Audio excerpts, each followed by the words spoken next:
Good morning. जय मसीह की। Praise the Lord. प्रभु का धन्यवाद हो आज के दिन के लिए। हम परमेश्वर का धन्यवाद देते हैं कि परमेश्वर ने हमें आज एक नया दिन दिया और जीवितों के बीच में जीवित रखा है, ताकि हम प्रभु के नाम की महिमा करें और आप उसकी बड़ाई करें। हम प्रभु के आज एक और वचन को हम देखेंगे, कुलुस्सियों का 2 अध्याय और उसका 6 पद से हम पढ़ेंगे। यहाँ पर इस प्रकार से लिखा है, अतः जैसे तुमने मसीह यीशु को प्रभु करके ग्रहण कर लिया है, वैसे ही उसी में चलते रहो और उसी में जड़ पकड़ते और बढ़ते जाओ, और जैसे तुम सिखाए गए वैसे ही विश्वास में दृढ़ होते जाओ और अधिकाधिक धन्यवाद करते रहो। चौकस रहो कि कोई तुम्हें उस तत्व ज्ञान और व्यर्थ धोखे के द्वारा अपना अहेर न बना ले, जो मनुष्य की परंपराओं और संसार की आदर्शता के अनुसार तो है, पर मसीह के अनुसार नहीं। Praise the Lord. हालेलुया। दोस्तों, प्रभु का धन्यवाद देते हैं हम इस सुंदर वचन के लिए जो प्रभु ने हमें और आपको दिया है। बहुत ही सुंदर वचन कुलुस्सियों का 2 अध्याय उसका 6 पद में लिखा हुआ है, अतः जैसे तुमने मसीह यीशु को प्रभु जान कर ग्रहण कर लिया है, वैसे ही उसमें चलते रहो। Hallelujah, hallelujah. यीशु पौलुस कहता है कि जब हम मसीह यीशु को अपना प्रभु जान करके अपना उद्धारकर्ता के रूप में ग्रहण कर लिया है, तो आज हमें उसमें चलते रहना, उसमें जड़ पकड़ते रहना है और उसको ग्रहण कर उसी में ही चलना है। जैसा यीशु ने कहा कि जैसा मेरा स्वभाव है, ऐसा तुम्हारा स्वभाव हो। जैसा मैं पवित्र हूं, वैसा तुम भी पवित्र बनो। जैसे मैं प्रेमी हूं, वैसे तुम भी प्रेमी बनो। उसी में चलते रहो, पौलुस कहता है। क्या आज हम यीशु मसीह को जानने के बाद भी, क्या हम यीशु मसीह को जानने और ग्रहण करने के बाद, बपतिस्मा लेने के बाद और पवित्र आत्मा का बपतिस्मा पाने के बाद भी क्या हम यीशु मसीह में चल रहे हैं? बहुत बड़ा सवाल है आज हमारे और आपके सामने में, हमारे और आपके जीवन में, आज पूरे मानव जाति में, पूरे मसीही समाज में। पौलुस कहता है कि जैसे तुमने यीशु मसीह को प्रभु जानकर ग्रहण कर लिया है, उसी में चलते रहो। क्या आज मनुष्य प्रभु यीशु मसीह को ग्रहण करने के बाद उसी में चल रहा है, उसके नियमों कानून के अनुसार उसकी आज्ञाओं को पालन करते अपने जीवन को चला रहा है? आज मनुष्य अपने प्रभु को जैसा प्रभु ने कहा है, क्या वो प्रभु के अनुसार अपने जीवन को व्यतीत कर रहा है? मेरे हिसाब से तो नहीं कर रहा है। 99% तो नहीं कर रहे होंगे। मैं भी परिपक्व नहीं हूं, हम भी नहीं करते। लिखा है, जैसे तुमने मसीह यीशु को प्रभु करके ग्रहण कर लिया है, वैसे ही उसी में चलते रहो।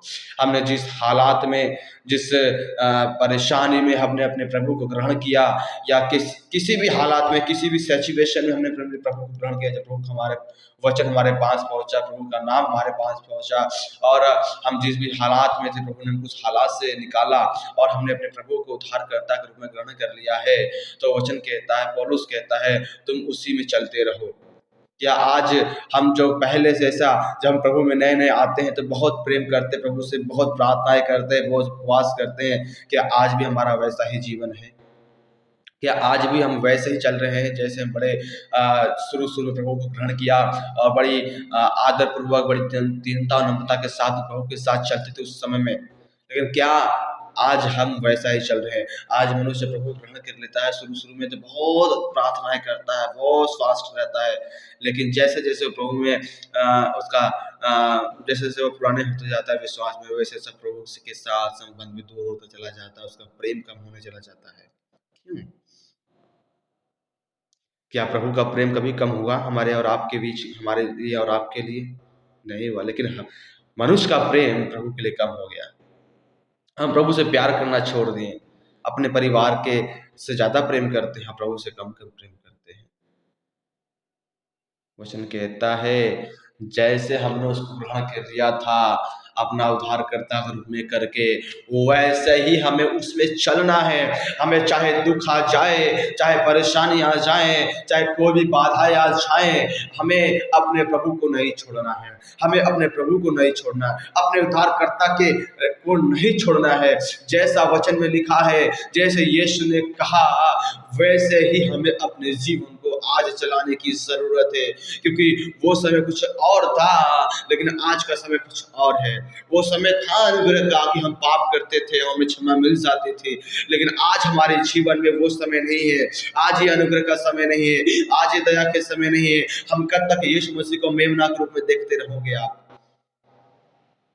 यीशु मसीह का समय वो नहीं रहा कि मारा गया, गाड़ा गया, जीवित हो गया। वो इस समय था कि यीशु मसीह हमारे लिए आज दुनिया में आया था, मारा गया, गाड़ा गया, जीवित हो गया। पर अब वो आने वाला है। प्रकाश विभाग में लिखा हुआ है, और ये वचन यीशु मसीह को दो रूप में दर्शाती है, एक मेमने के रूप में और एक जूडा के शेर के सींग के समान। अब वो शेर के मांद के सींग के समान फाड़ खाने वाले के समान आने वाला है। अब वो दयालु परमेश्वर नहीं रहा, अब वो दया करने अनुग्रह करने वाले परमेश्वर नहीं रहा, अब वो न्यायी परमेश्वर है।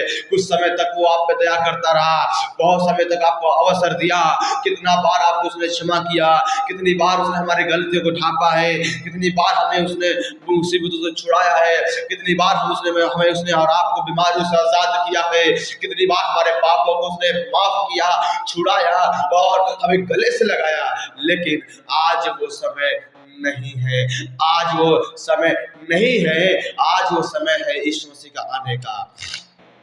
और जब एक राजा, एक जज, हम जब इस संसार के प्रशासनिक चीजों को देखे, जब एक जज अपने कुर्सी पर बैठ जाता है तो दया नहीं करता। वो कानून के हिसाब से, नियम के अनुसार हिसाब से वो न्याय करता है। जब एक मनुष्य जज बनकर कि वो दया नहीं करता, हमारा परमेश्वर भी वो है, वो भी एक जज है, जज है, जज। जब वो सिंहासन बैठ जाता है और वो जब न्याय करता है तो सिर्फ न्याय करता है और वो दया नहीं करता। आज न्याय का समय आ रहा है, वो यीशु मसीह का आगमन का समय आ रहा है, यीशु मसीह आने का वरन आ नहीं, वो आ चुका है, वो द्वार पर ही है। आज हमें और आपको अपने जीवन को बदलने की जरूरत है। हमने जैसे यीशु मसीह को ग्रहण किया था, हमने जैसे मसीह को अपनाया था, आज और हमें और आपको वैसा ही चलना है। आज अपने जीवन को हम देखें, आज अपने जीवन में हम झांके, क्या हमारा पहले ऐसा प्रेम यीशु मसीह के साथ है? क्या हम पहले जैसा यीशु मसीह के साथ चल रहे हैं? अगर नहीं चल रहे हैं तो आज हमें और आपको यीशु मसीह में फिर से बढ़ने की जरूरत है। हम याद करें, हम देखें, अपने आप को जांचें कि हम कहां से अपने जीवन को गिराए थे, हमने कहां से अपनी दुआओं को बंद किया था, हमने कहां से पवित्रता का जीवन छोड़ा था। वहां से ही, अब से ही और आज और अभी इसी वक्त से अपने जीवन को यीशु मसीह में फिर से बढ़ाना शुरू कर दे। अपना दुआओं का जीवन, प्रार्थना का जीवन, उपवास का जीवन शुरू कर दे और यीशु के साथ चलना शुरू कर दे, क्योंकि यीशु मसीह का आगमन और करीब आ चुका है। क्योंकि समय नहीं रहा, अब वो अनुग्रहकारी परमेश्वर नहीं रहा, वो दयालु परमेश्वर नहीं रहा, दयालु परमेश्वर नहीं रहा, वो अब न्यायी परमेश्वर है। वो दयालु परमेश्वर दया करता था किसी जमाने में, किसी समय में, लेकिन अब दया का समय खत्म हो चुका, अनुग्रह का समय खत्म हो चुका। बहुत सारे प्रचारक बोलते होंगे कि अभी प्रभु का अनुग्रह का समय है, अनुग्रह का समय है, लेकिन मैं प्रियो, ये अनुग्रह का समय नहीं है। और अगर अनुग्रह का समय होता, दुनिया में जो आज ताइमाम मचा हुआ है, एक दूसरे पे चढ़ाइयाँ हो रही हैं, लड़ाई हो रही है, भूखमरी हो रही है, अकाल हो रहे हैं, और टेक्नोलॉजी इतनी तरीके से बढ़ रही है जो हमें अपने प्रभु को इससे करीब लेके दूर लेके चली जा रही है।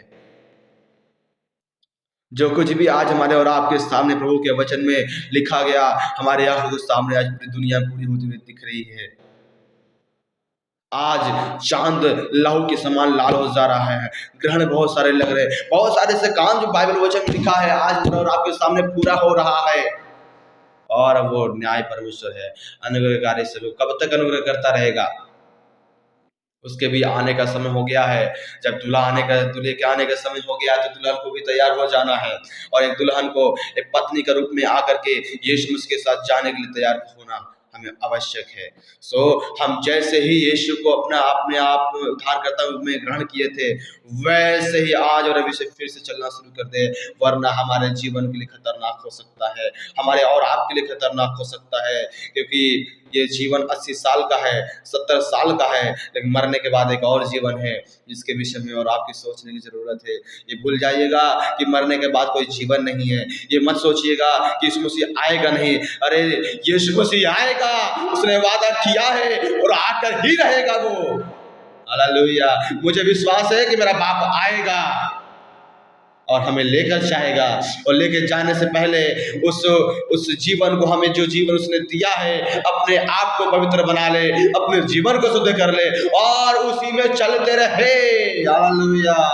लिखा है और उसी में जड़ पकड़ते और बढ़ते जाओ, और जैसे तुम सिखाए गए वैसे ही विश्वास में दृढ़ होते जाओ और अधिकाधिक धन्यवाद करते रहो। आमीन, आमीन। बहुत ही सटीक वचन लिखा है कि उसी में जड़ पकड़ते रहो, किसी और जड़ में नहीं पकड़ना भैया।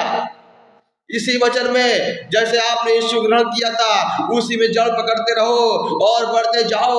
हमें संसार की रुपये पैसे, धन दौलत में, धनवान में अपनी बढ़ोतरी नहीं लानी है और रुपये पैसे में नहीं बढ़ना है, अवध पदवी में नहीं बढ़ना है, परंतु हमें यीशु मसीह में जड़ पकड़ते उसमें बढ़ना है, ना कि संसारिकता के जीवन में, भौतिकवाद के जीवन में बढ़ना है। आज मनुष्य भौतिकवाद के जीवन में बढ़ रहा है, दुनियावादी की चीजों में बढ़ना चाहता है, दुनिया की चीजों में बढ़ना चाहता है, ग्रोथ करना चाहता है। आज कौन है जो यीशु मसीह में बढ़ना चाहता है? आज कौन है जो आत्मा में बढ़ना चाहता है? आज कौन वही व्यक्ति है जो यीशु के लिए वो आगमन उसका आ रहा है, जो कौन है वे जो तैयार होना चाहता है? Hallelujah, hallelujah. आज हमें और आपको यीशु मसीह में जड़ पकड़ने की जरूरत है। जड़ पकड़ ले दोस्तों, वरना मेरा यीशु जब आ जाएगा हम कहीं छूट न जाए। अगर छूट गए तो हमारे लिए बड़ी भयानक दिन होंगे। वो जब न्याय हो जाएगा, जब वो न्याय करेगा तो सीधे कहेगा मैं तुम्हें नहीं जानता, हे हुक्म करने वाले लोगों मेरी नजर से दूर हो जाओ। ऐसा सुनने से पहले हम अपने जीवन को बदल लें, वरना यीशु मसीह सीधे कहेगा तुम्हारे लिए वो नरक के दरवाजे खुले हुए हैं, वो सीधे हम वहाँ भेज देगा। इसलिए आज हमें और आपको यीशु मसीह में बढ़ते जाना है, उसमें जड़ पकड़ना है, विश्वास में दृढ़ होना है। कौन सा विश्वास? रोटी कपड़ा मकान वाला विश्वास नहीं भैया, चंगाई छुटकारा वाला विश्वास नहीं। विश्वास योग्यता वाला जीवन, विश्वास योग्य वाला जीवन हमें यीशु मसीह चाहता है। रोटी कपड़ा मकान वाला जीवन नहीं मांगता प्रभु हमसे, रोटी कपड़ी मकान वाला विश्वास नहीं चाहता प्रभु हमसे। कब तक आप चंगाई के पीछे भागते रहोगे? कब तक आप छुटकारा के पीछे भागते रहोगे? कब तक आप भूत निकलवाओगे? कब तक आप भूत निकालोगे?